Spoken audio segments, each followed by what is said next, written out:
विक्रम की 16वीं शताब्दी में बहुत विचित्र स्थिति हो रही थी।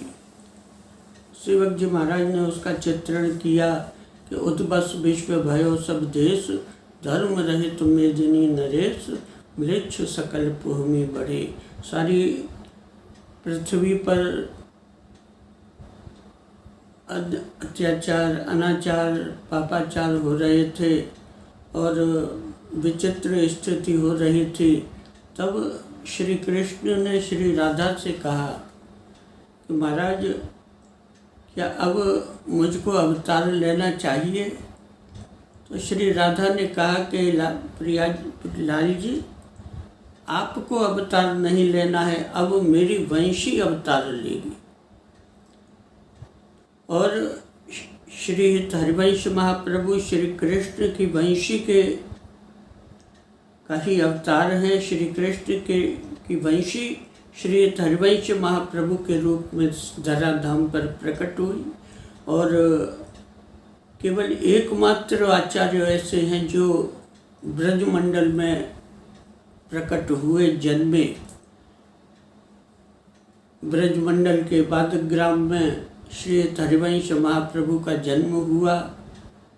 उनके पिता देवबन के राजगुरु थे। कुछ समय यहाँ रहने के बाद में फिर देवबन चले गए। वहाँ बाल लीलाएँ हुई और श्रीमद् राधा सुधा निधि का श्री हरिवंश महाप्रभु ने गान किया। और उनके पास उनके ताऊ श्री नरसिंह आश्रम जी बैठे थे, वह उसको लिपिबद्ध करते जा रहे थे। अगर नरसिंह आश्रम जी नहीं होते तो वह श्री हरिवंश महाप्रभु का श्रीमद् राधा सुधा निधि का गान विश्व को प्राप्त नहीं हो पाता। श्री हरिवंश महाप्रभु की बाल लीलाएँ हुई। नवरंगी लाल जी का कुएं से प्रादुर्भाव किया। फिर श्री राधा ने श्री हरिवंश महाप्रभु को गुरु दीक्षा प्रदान की। एकमात्र ऐसे आचार्य हैं जिन्हें श्री राधा ने गुरु दीक्षा प्रदान की। और श्री राधा की आज्ञा से वह वृंदावन आए। और श्री आत्मदेव ब्राह्मण थे चरथावल ग्राम में। प्रिया जी की आज्ञा से ही वहाँ से राधा वल्लभ लाल को लेकर वृंदावन आए। और यहाँ वृंदावन निर्जन वन था। यहाँ का राजा जो था वह किसी को वृंदावन की सीमा में प्रवेश नहीं करने देता था। श्री हरिवंश महाप्रभु वृंदावन आए और राजा नरवाहन उनसे प्रभावित हुआ। उनको गुरु बनाया राजा नरवाहन ने। और तब श्री हरिवंश महाप्रभु ने यह जो वर्तमान वृंदावन है इसको प्रकट किया। और यहाँ के जो सिद्ध लीला स्थल हैं, श्री कृष्ण और राधा के समय के जो लीला स्थल हैं, वह लीला स्थल प्रकट किए। वंशीवट, रासमंडल, सेवा कुंज और मानसरोवर इनमें प्रमुख हैं। और यहाँ पर राधा वल्लभ लाल को लड़ाने लगे। श्रीमद् राधा सुधा निधि का नित्य गान करते, मानसरोवर जाते, रास्ते में यमुना पढ़ते, यमुना का दर्शन करते रहते। और उनके मुख से यमुनाष्टक का गान हुआ। श्रीमद् हित 84 और स्फुटवाणी का गान किया। और यह जो श्रीमद् राधा सुधा निधि है, यह श्री राधा वल्लभ संप्रदाय का आधार ग्रंथ है। इसमें श्री राधा का प्राधान्य है। राधा वल्लभीय रसोपासना में श्री राधा ही इष्ट हैं, श्री राधा ही गुरु हैं, श्री राधा ही सर्वस्व हैं। और यह जो विश्व साहित्य की अमूल्य धरोहर है, यह श्रीमद् राधा सुधा निधि हमारे छोटी सरकार के वाणी साहित्य में भी 1 दर्जन से अधिक इसकी प्राचीनतम हस्तलिखित प्रतियां हैं। और अन्य किशोरी शरण अली जी के रस भारती संस्थान में प्रतियां हैं, वृंदावन शोध संस्थान में प्रतियां हैं, अन्य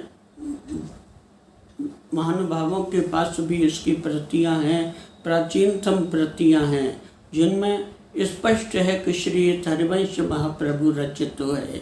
श्री प्रबोधानंद सरस्वती गौड़ीय उपासना के थे। गौड़ीय उपासना में श्री कृष्ण प्रधान हैं और राधा वल्लभ ये रसोपासना का प्राण श्री राधा हैं, वही इष्ट हैं, वही अभीष्ट हैं और उन्हीं की कृपा चाहते हैं। तो फिर प्रश्न उठता है कि क्या श्री कृष्ण इस रसोपासना में उपास्य नहीं है? नहीं, श्री कृष्ण भी हमको प्रिय हैं, लेकिन क्यों प्रिय हैं? तो रसिकों ने कहा कि तिनके नाते नेह सो नीको नवल किशोर। श्री कृष्ण श्री राधा को प्रिय है, इसलिए श्री कृष्ण हमको प्रिय है। हमारी जो उपासना है वह श्री राधा प्रधान उपासना है। और इधर कुछ समय से ऐसा हुआ है कि समय का प्रभाव, कुछ महानुभावों को ऐसा लगा, श्रीमद् राधा सुधा निधि का पाठ किया तो उन्हें ऐसा लगा कि यह जो ग्रंथ है इसके सामने हमारा सारा साहित्य नीरस है। उनको अपने साहित्य पर गर्व का अनुभव करना चाहिए।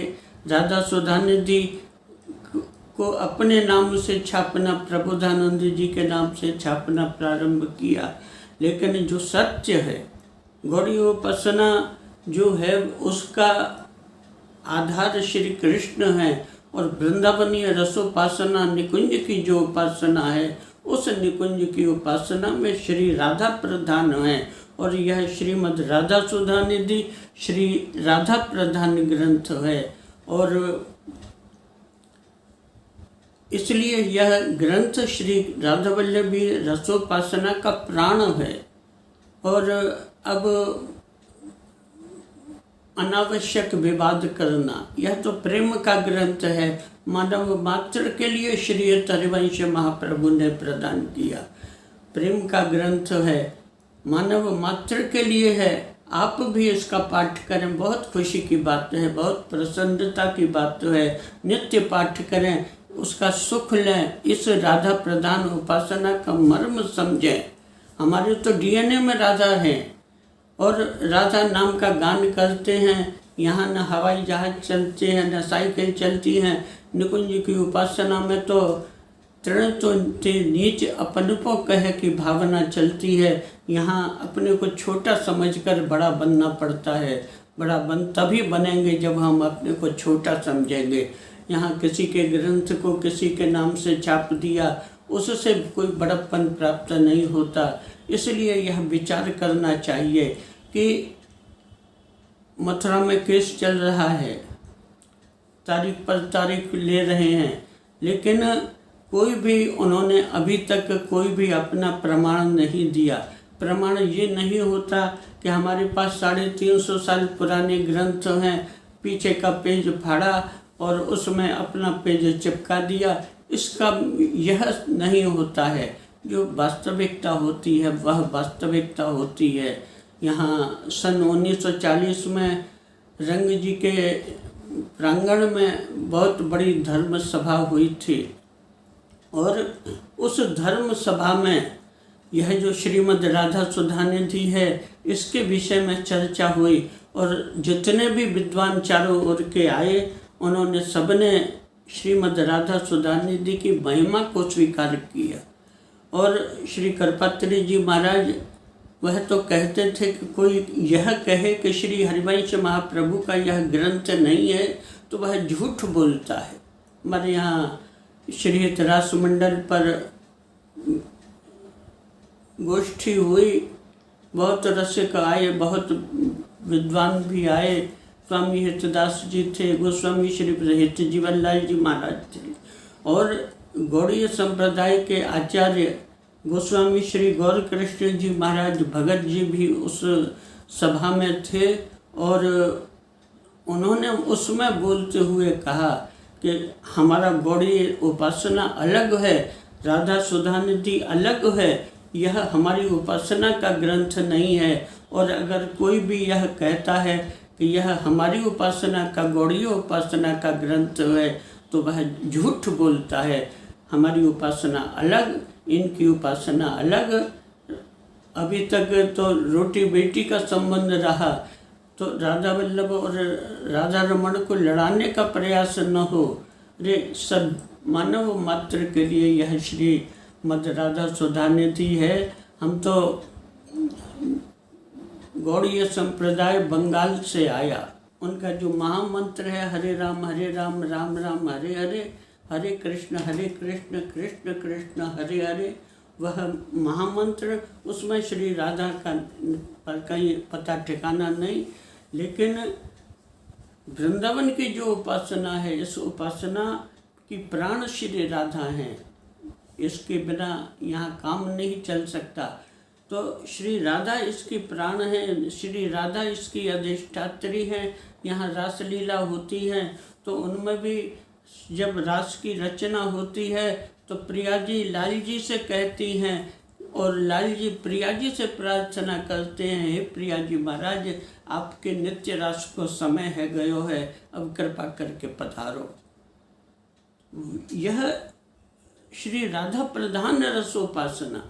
और इस रसोपासना में कोई हवाई जहाज का अहंकार लेकर घूमे तो उसका प्रवेश भी नहीं है। महाराज जब श्री कृष्ण की वंशी वादन हुई, महारास हुआ शरद पूर्णिमा की रात्रि को, उसमें विष्णु और लक्ष्मी आए, लेकिन ऐश्वर्य लेकर आए, उनको वृंदावन की सीमा में प्रवेश नहीं मिला। लक्ष्मी जी बेलवन में विराज रही हैं और भगवान विष्णु गरुड़ पर, गरुड़ गोविंद में विराज रहे हैं। यहाँ ऐश्वर्य की उपासना नहीं है। यहाँ हवाई जहाज़ों की बात न करें, यहाँ तो 300 नीचा परम कहे, जो इस रज में रज मिल जाए, जिन वृंदावन पायो तिन पाए वो कह रहो। जिनको यह रज प्राप्त हो गई उनको अन्य कुछ प्राप्त करने को शेष नहीं रह गया।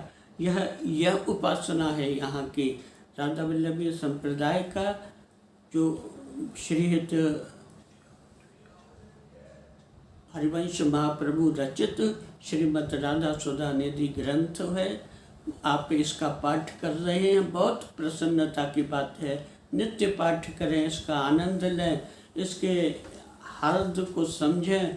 और यह जो आपका भी इसमें बड़प्पन है, गौड़ीय संप्रदाय का साहित्य बहुत प्रचुर साहित्य है। आप उस प्रचुर साहित्य पर गर्व का अनुभव करना सीखें और यह श्रीमद् राधा सुधा निधि के सामने आप अपने गौड़ीय साहित्य को नीरस समझने की भूल न करें। उसमें भी बहुत रस है, लेकिन जो हक वास्तविकता है वह वास्तविकता यही है कि यह श्रीमद् राधा सुधा निधि किंवा श्रीमद् राधा रस सुधा निधि श्री हित हरिवंश महाप्रभु की वाणी है और उन्हीं से हमको प्राप्त हुई है। और हम 500 वर्षों से इसका गान कर रहे हैं और 500 वर्षों से गान करते हुए और हजारों वर्षों तक यह इसका गान करेंगे। जो भी जीव संसारिक विषय वासनाओं से भयभीत होकर आएगा, दुखी होकर आएगा, वह राधा सुधा निधि का गान करेगा, वृंदावन की रसोपासना को, निकुंजोपासना को समझेगा, वह उसका कल्याण होगा, उसकी आत्म शांति होगी। बोल श्री राधा वल्लभ लाल की जय।